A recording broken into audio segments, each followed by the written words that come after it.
নমস্কার, জয় জগন্নাথ, হরে কৃষ্ণ। কি করছো? এই করলা তো আজকে দেখছি তুলেছিলাম, আবার একটু আগাছা পরিষ্কার করে করলাটা এখন একটুখানি পরিচর্যা করেছি।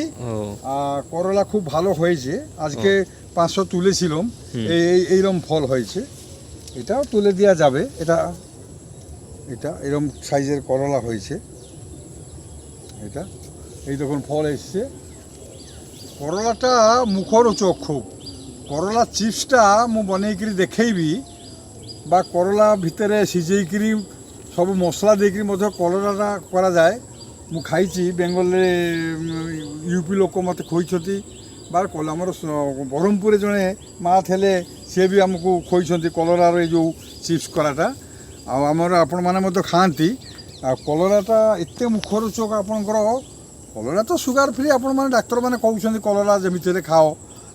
ଗ୍ରୀନ୍ ସବଜି ଭିତରେ ଯେକୌଣସି ଲଟା ଫସଲ କଲରା ବି ଭଲ। ଆଉ କଲରା ଦେଇକିରି ଆପଣ ଭାତ ଖାଇପାରିବେ, ପ୍ରଥମ ଭାତ।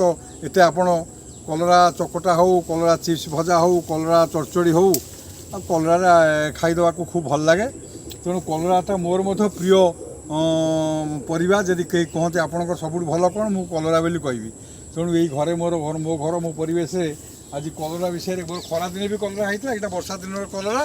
ତେଣୁ ଆପଣମାନେ ମଧ୍ୟ ଛୋଟ ଜାଗା ଥିଲେ କଲରା କରନ୍ତୁ। କଲରାର ଖୁବ୍ ଉପକାର ରହିଛି। ଜୟ ଜଗନ୍ନାଥ। ଭିଡ଼ିଓଟି ଭଲ ଲାଗିଲେ ଆପଣମାନେ ବହୁ ସଂଖ୍ୟାରେ ସବସ୍କ୍ରାଇବ୍ ଲାଇକ୍ କରିବେ। ଜୟ ଜଗନ୍ନାଥ, ହରେ କୃଷ୍ଣ, ଜୟ ଗୋବିନ୍ଦ। ଆଉ এই କଲରା ସମ୍ବନ୍ଧ ଯଦି ହୁଏ ସମ୍ଭବ, ମୁଁ ଆର ସପ୍ତାହ କଲରା ଚିପ୍ସ କରି ଆପଣମାନଙ୍କୁ ଦେଖେଇବି କେତେ ଭଲ ପ୍ରଣାଳୀରେ କଲରା ଚିପ୍ସ ହୁଏ। ଜୟ ଜଗନ୍ନାଥ।